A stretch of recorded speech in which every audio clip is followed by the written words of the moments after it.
ಸನ್ಮಾನ್ಯ ಏನು ನಮ್ಮ ಕರ್ನಾಟಕ ಸರ್ಕಾರದ ತೋಟಗಾರಿಕಾ ಸಚಿವರಾದಂಥ ಎಸ್ ಮಲ್ಲಿಕಾರ್ಜುನ್ ಸರ್ ಅವರು ಇಂಥ ನಮ್ಮ ಅವ್ರ ಇಲಾಖೆಗೆ ಸಂಬಂಧಪಟ್ಟಂಥ ಪ್ರತಿಯೊಂದು ಏನು ತೋಟಗಾರಿಕೆ ಕ್ಷೇತ್ರಗಳದವ್ರಿ ಅದ್ರ ಕಡೆ ಲಕ್ಷ್ಯ ಕೊಡಬೇಕು. ಆ ಲಕ್ಷ್ಯ ಕೊಟ್ಟರೆ ಅವರೊಬ್ಬ ನಿಜವಾದ ನಿಷ್ಠಾವಂತ ಮಂತ್ರಿ ತಮ್ಮ ಇದಕ್ಕೆ ಪದಕ್ಕೆ ನ್ಯಾಯ ಕೊಟ್ಟಂಗೆ. ಯಾಕಂದ್ರೆ ರೀ ತಮ್ಮ ಇಲಾಖೆ ಒಳಗೆ ನಡೆಯುವಂಥ ಕೋಟ್ಯಾಂತರ ರೂಪಾಯಿ ಭ್ರಷ್ಟಾಚಾರ, ಈ ರೀತಿ ಭ್ರಷ್ಟಾಚಾರ ನಡೀತಿರ್ಬೇಕಾದ್ರೆ ಈ ಕಡೆ ನಿರ್ಲಕ್ಷ್ಯ ಮಾಡತ್ತಾರೆ. ಯಾಕಂದ್ರೆ ಅವರು ಅವರ ಮಾಲಕಿ ಹಕ್ಕಿನ ಒಂದು ನಮ್ಮ ಶುಗರ್ ಫ್ಯಾಕ್ಟ್ರಿ ನಮ್ಮ ತಾಲೂಕಿನೊಳಗೆ ಐತೆ ಅಂದಮೇಲೆ ಈ ತಾಲೂಕಿನ ಬಗ್ಗೆ ಅವರು ಭಾಳ ಲಕ್ಷ್ಯ ಕೊಡ್ಬೇಕಾರೆ ಅವರ ಇಲ್ಲಿ ನಡೆಯುತ್ತಂಥ ಭ್ರಷ್ಟಾಚಾರ ನೋಡ್ರೆ ಈ ಭ್ರಷ್ಟ ಅಧಿಕಾರಿಗಳಿಗೆ ಯಾವುದೇ ರೀತಿ ನಿಯತ್ತಿಲ್ಲ ಮತ್ತು ನಿಷ್ಠೆ ಇಲ್ಲ ಮತ್ತು ತಮ್ಮ ಇದ್ರ ಬಗ್ಗೆ ಗೌರವ ಇಲ್ಲರಿ ಅವ್ರ ಇಲಾಖೆ ಬಗ್ಗೆ. ಅವ್ರ ಇಲಾಖೆಗೆ ಇಲ್ಲಿ ಅವ್ರು ತಗೋಂಥ ಏನು ವೇತನ ಐತ್ರಿ ಆ ವೇತನಕ್ಕೆ ನ್ಯಾಯ ಕೊಡ್ಬೇಕಾರೆ ಅವ್ರು. ಈ ರೀತಿ ಭ್ರಷ್ಟಾಚಾರ ನಡೆದೈತ್ರಿ. ಇಲ್ಲಿ ಕೋಟ್ಯಾಂತರ ರೂಪಾಯಿ ಪ್ರತಿ ವರ್ಷ ಭ್ರಷ್ಟಾಚಾರ ಆಗ್ತಿದ್ರಿ. ಸರ್ಕಾರದ ಅನುದಾನ ಸಂಪೂರ್ಣ ವ್ಯರ್ಥ ರೀ. ಯಾವ ಅನುದಾನ ಬರ್ತೈತಿ ಅದನ್ನು ತಮ್ಮ ಲೂಟಿ ಸಲುವಾಗಿ ಬರ್ತೈತಿ ಅನ್ನೋಂಥ ಭಾವನೆಯಿಂದ ನಮ್ಮಲ್ಲಿ ಭ್ರಷ್ಟ ತೋಟಗಾರಿಕಾ ಇಲಾಖೆ ಅಧಿಕಾರಿಗಳ ಮತ್ತು ಮೇಲಿನ ಅಧಿಕಾರಿಗಳು ಸಹಿತ ಅದೇ ರೀತಿ ಅದಾರ ರೀ. ಅವ್ರಿಗೆ ಎಷ್ಟೇ ಸಲ ಮನವಿ ಕೊಟ್ಟರು ಯಾವುದೇ ರೀತಿ ಕ್ರಮ ತಗೋತಿಲ್ಲ. ಕಾಟಾಚಾರಕ್ಕೆ ಬರ್ತಾರೆ, ಬಂದು ನೋಡ್ತಾರೋ ಇನ್ನು 8 ದಿವಸನಾಗ 15 ದಿವಸನಾಗ ನಮ್ಮ ಟೈಮ್ ಕೊಡ್ರಿ ಇನ್ನೆಲ್ಲ ಸರಿಪಡಿಸ್ತೀವಿ ಅಂತಾರೆ. ವರ್ಷಗಟ್ಟಲೆ ಕಳೆದ್ರೂ ಮತ್ತೆ ಈ ಕಡೆ ಲಕ್ಷ್ಯ ಇರೋಂಗಿಲ್ಲ. ಮತ್ತು ತಮ್ಮ ಕೆಳಗಿನ ಭ್ರಷ್ಟ ಅಧಿಕಾರಿಗಳು ತಾಲೂಕು ಮಟ್ಟದ ಅಧಿಕಾರಿಗಳು ಭ್ರಷ್ಟಾಚಾರ ಮಾಡ್ತಾರೆ ರೀ. ಆ ಭ್ರಷ್ಟಾಚಾರ ಮುಚ್ಚಿ ಹಾಕೋ ಸಲುವಾಗಿ ತಮ್ಮ ಪಾಲು ಬರುವಂಥ ಏನು ಪಾಲು ಬರ್ತಾಯಿದ್ರೆ ಅವ್ರು ಶಾಮೀಲಾಗಿ ಮಾಡ್ತಾರೋ ಆ ಇದಕ್ಕೆ ನಿಯತ್ತು ತೋರಿಸ್ತಾರೆ. ಆ ದುಡ್ಡಿಗೆ ಭ್ರಷ್ಟಾಚಾರದ ಹಣಕ್ಕೆ ಏನು ನಿಯತ್ತು ತೋರಿಸ್ತಾರೋ ಅದನ್ನು ತಮ್ಮ ಇಲಾಖೆಗೆ ತೋರಿಸ್ತಾ ಇಲ್ಲ. ಅವರು ತಮ್ಮ ಇಲಾಖೆಗೆ ನಿಯತ್ತು ತೋರಿಸ್ಬೇಕು. ತಾವು ತಿನ್ನುವಂಥ ಅನ್ನಕ್ಕೆ ಇಲಾಖೆಯಿಂದ ಅನ್ನ ತಿಂತಾರೆ, ಅದಕ್ಕೆ ದ್ರೋಹ ಮಾಡಬಾರ್ದು. ಈ ರೀತಿ ಕೆಟ್ಟ ದ್ರೋಹ ಮಾಡಿದ್ದಾರೆ ರೀ. ತಮ್ಮ ಎಲ್ಲ ಇವು ತೋಟಗಾರಿಕೆ ಕ್ಷೇತ್ರಗಳು ಹಾಳು ಮಾಡಿದ್ದಾರೆ ರೀ. ಅಲ್ಲಿ ದುಡಿಯೋಂಥ ಪಾಪ ಬಡಪಾಯಿ ಕೂಲಿ ಕಾರ್ಮಿಕರು ಏನು ಹೊರಗುತ್ತಿಗೆ ನೌಕರದಾರ ಅವ್ರು ಹೊಟ್ಟೆ ಮೇಲೆ ಬಡಿಯೋಂಥ ಕೆಲಸ ಮಾಡ್ತಾರೋ ಅವ್ರು ESI ತುಂಬಿಲ್ಲ, PF ತುಂಬಿಲ್ಲ. ಅವ್ರು ತುಂಬಲಿಲ್ಲ ಅಂದ್ರೆ ಅವ್ರಿಗೆ ಒಂದು ಭದ್ರತೆ ಅನ್ನೋದು ಇರೋಂಗಿಲ್ಲ ರೀ. ಮತ್ತು ಅವರು ವೇತನ ರಿಜಿಸ್ಟ್ರ್ ಇಟ್ಟಿಲ್ಲ, ಹಜರಾತಿ ರಿಜಿಸ್ಟ್ರ್ ಇಟ್ಟಿಲ್ಲ. ಈ ರೀತಿ ಅವ್ರನ್ನ ತಮ್ಮ ಇಲಾಖೆದ ವೈರಿಗಳು ಅನ್ನೋ ರೀತಿಯೊಳಗೆ ಹೊರಗುತ್ತಿಗೆ ನೌಕರರು ನೋಡತ್ತಾರೆ. ಅವ್ರ ಪಾಪ ಅವ್ರ ಕುಟುಂಬಕ್ಕೆ ಜೀವನ ಭದ್ರತೆ ಇಲ್ಲ. ಅದರ ಸಲುವಾಗಿ ತಾವೆಲ್ಲ ಸರ್ಕಾರದ ಗಮನ ಸೆಳೆದ ಅವರು ಕೆಳಗಿನ ಅಧಿಕಾರಿಗಳಿಗೆ ಮೇಲೆ ಕಠಿಣ ಕ್ರಮ ತಗೊಳ್ಳುವಂಥ ಯೋಜನೆ ವ್ಯವಸ್ಥೆ ನೀವು ಮಾಡಬೇಕಂತ ತಮ್ಮಲ್ಲಿ ವಿನಂತಿ ಮಾಡ್ಕೊಂಡು 2 ಮಾತು ಮುಗಿಸ್ತೀನಿ. ಗಿಡಗಳು ಹಚ್ಚಿರಿ, ಇಲ್ಲಿ ಗಿಡಗಳು ಹಚ್ಚಿರಿ, ಇಲ್ಲಿ ಹಿಂಗೆ ಗಿಡಗಳು ಇದ್ದು ನಾಶ ಈ ಪಿಟ್ಸ್ ಯಾಕ್ರಿ ನೀರಿಲ್ಲ ನಾಶ ಆಗ್ಯಾವ್ರಿ.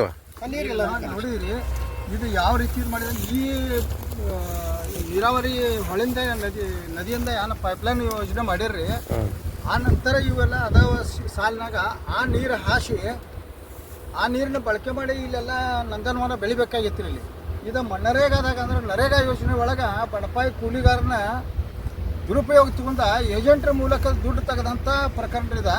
ಇದು ತಮ್ಮ ಇಲಾಖೆದ ಕ್ಷೇತ್ರದೊಳಗೆ ಈ ರೀತಿ ಭ್ರಷ್ಟಾಚಾರ ಇಲ್ಲಿ ಮಾಡಿದ್ದಾರೆ ರೀ. ನರೇಗಾದಾಗ ಒಂದೇ ಒಂದು ಗಿಡ ಬೆಳೆದಿಲ್ಲ, ಅದ್ರ ಬರೀ ಫಿಟ್ಸ್ ಮತ್ತು ಒಣಗಿದಂಥ ಸಸಿಗಳು ನೀವು ನೋಡ್ಬೋದು ರೀ. ಈಗ ಯಾವ ರೀತಿ ಭ್ರಷ್ಟಾಚಾರ ಮಾಡಿದ್ದಾರೆ ಅಂದ್ರೆ ಮಾರ್ಗಸೂಚಿ ಸ್ಪಷ್ಟವಾಗಿ ಉಲ್ಲಂಘನೆ ಮಾಡಿ ಬಡವರು ಹೊಟ್ಟೆ ಮೇಲೆ ಕೂಲಿ ಕಾರ್ಮಿಕರ ಹೊಟ್ಟೆ ಮೇಲೆ ಹೊಡೆದ ಏಜೆಂಟ್ರ ಮತ್ತು ಈ ಅಧಿಕಾರಿಗಳು ರೀ. ಯಾರೋ SADH AHO ಇವರೇ ತಮ್ಮ ಹೊಟ್ಟೆ ತುಂಬಿಸ್ಕೊಂಡಾರ್ರಿ. ಈ ಭಾರಿ ದೊಡ್ಡ ಪ್ರಮಾಣ ಭ್ರಷ್ಟಾಚಾರ ಮಾಡಿದ್ದಾರೆ. ಭ್ರಷ್ಟಾಚಾರ ಮಾಡಿದಂಥ ಮತ್ತು ಎಷ್ಟು ಅನ್ನೋದು ಕೇಳ ಕೋಟ್ಯಾಂತರ ರೂಪಾಯಿ. ಇದರ ಬಗ್ಗೆ ನಮ್ಮ ವಕೀಲರಾದಂಥ ಈ ಅಂಜನೇಯ ಕುಮಾರ್ ಒಡೆಯರು ಮತ್ತು ನಮ್ಮ ಸಹೋದರ ರಾಘವೇಂದ್ರ ಮಾಚಕ್ನೂರು ಇವರ ಫಿರ್ಯಾದಿ ಕೊಟ್ಟಿದ್ದಾರೆ. ಅದರ ಮೇಲೆ ನಮ್ಮ ಓಂಬುಡ್ಸ್ಪರ್ಸನ್ DS ಹವಾಲ್ದಾರ್ ಸರ ಅವರು ಕೂಲಂಕುಷಿ ವಿಚಾರಣೆ ಮಾಡಿ ಪ್ರಾಮಾಣಿಕತೆಯಿಂದ ವಿಚಾರಣೆ ಮಾಡಿ ಪ್ರತಿ ಕ್ಷೇತ್ರಕ್ಕೂ ಭೇಟಿ ಕೊಟ್ಟು ಎಲ್ಲಿ ಯಾವ ರೈತ ಫಲಾನುಭವಿ ಹೆಸರಿನ ಮೇಲೆ ಅವರು ದುಡ್ಡು ಹೊಡೆದಾರೋ ಆ ಪಾಪ ಮುಗ್ಧ ಫಲಾನುಭವಿ ರೈತರಿಗೆ ಏನೂ ಗೊತ್ತಿಲ್ಲ. ಅವ್ರಿಗೆ ನಿಮ್ಗೆ ಅದು ಕೊಡ್ತೇವೆ ಇದು ಕೊಡ್ತೇವೆ ಆಸೆ ತೋರಿಸಿ ಅವ್ರ ಹೊಲದೊಳಗೆ ನಾನಾ ಥರ ಹಣ್ಣಿನ ಗಿಡಗಳ ಬಾಳೆ ಮತ್ತು ಪೇರು ಇಂಥ ಎಲ್ಲ ಹಣ್ಣಿನ ಗಿಡಗಳ ನಾವು ಪ್ಲಾಟಿಂಗ್ ಮಾಡಿ ಕೊಡ್ತೇವೆ, ನಿಮಗೆ ನಂದನವನ ಮಾಡ್ತೇವೆ. ನಿಮ್ಮ ತೋಟದಾಗ ಯಾವ ಜಮೀನುಗಳು ಆಯ್ಕೆ ಮಾಡಿದೆ ಅಂದ್ರೆ ಗಂಡವಾಡ ಹುಬ್ಬರವಾಡಿ ಅಂತ ಮರಳಿ ಜಮೀನಾಗ ಎಲ್ಲಿ ನೀರಿಲ್ಲ, ಎಲ್ಲಿ ತೋಟಗಾರಿಕೆ ಬೆಳೆಗಳು ಬೆಳೆಯೋ ಸಾಧ್ಯ ಇಲ್ಲ ಅಂಥವ್ರನ್ನ ಆಯ್ಕೆ ಮಾಡಿ ಅವ್ರಿಗೆ ದುಡ್ಡಿನ ಆಸೆ ತೋರಿಸಿ ಅವ್ರದ್ದು ಎಲ್ಲ ಒಪ್ಪಿಗೆ ತುಂಬಿದ ಪಾಪ ಅವ್ರನ್ನ ಬಲಿಪಶು ಮಾಡಿ ಫಲಾನುಭವಿ ರೈತರನ್ನ ಮುಗ್ಧ ರೈತರನ್ನ ಹೆಬ್ಬಟ್ಟಿನ ರೈತರನ್ನ ಬಲಿಪಶು ಮಾಡಿ ಅವ್ರಿಗೆ ಏನೂ ಗೊತ್ತಾಗ್ಲಾರ್ದ ಅವ್ರ ಕಡೆಯಿಂದ ಎಲ್ಲ ಡಾಕ್ಯುಮೆಂಟ್ಸ್ ತೊಗೊಂಡ್ರಿ. ಎಲ್ಲ ಆಧಾರ ಇವು ತೊಗೊಂಡು ಒಂದೂ ಸಹಿತ ಸಸಿ ಹಚ್ಚಲಾರ್ದ, ಹಣ್ಣಿನ ಸಸಿ ನೆಡಲಾರ್ದ, ಅವಕ್ಕೆ ನೀರು ಹಾಸಲಾರ್ದ, ನಿರ್ವಹಣೆ ಮಾಡಲಾರ್ದ, ಅಲ್ಲಿ ಯಾವುದೇ ರೀತಿ ಅವಶೇಷ ಇಲ್ಲ, ಯಾವುದೇ ರೀತಿ ಕುರುಹು ಇಲ್ಲ. ಅಂಥದ್ರ ಮೇಲೆ ಕೋಟ್ಯಾಂತರ ರೂಪಾಯಿ ತೆಗೆದಂಥ ಪ್ರಕರಣ ಸನ್ಮಾನ್ಯ ಇವರು ನಮ್ಮ DS ಹವಾಲ್ದಾರ ಒಮ್ಮುಡ್ಸ್ ಪರ್ಸನ್ ಅವರು ಸಮಗ್ರವಾಗಿ ಪ್ರತ್ಯಕ್ಷವಾಗಿ ನೋಡಿ ಕೂಲಂಕುಷವಾಗಿ ತನಿಖೆ ಮಾಡಿ ಅವ್ರಿಗೆ ಈ ಏನು 1,18,500,500ಕ್ಕಿಂತ ಹೆಚ್ಚು ದುಡ್ಡು ಅವ್ರು ಎಷ್ಟು ಭ್ರಷ್ಟಾಚಾರ ಅಧಿಕಾರಿಗಳು ಶಾಮೀಲಿದ್ರು ಅವರೆಲ್ಲ 38 ಲಕ್ಷಕ್ಕಿಂತ ಹೆಚ್ಚು ಅಮೌಂಟ್ ಮತ್ತು ಅದನ್ನು ಸರ್ಕಾರಕ್ಕೆ ಪರಿಣಾಮ ಮಾಡಬೇಕು ಅನ್ನೋಂಥದ್ದು ಆದೇಶ ಮಾಡಿದ್ದಾರೆ.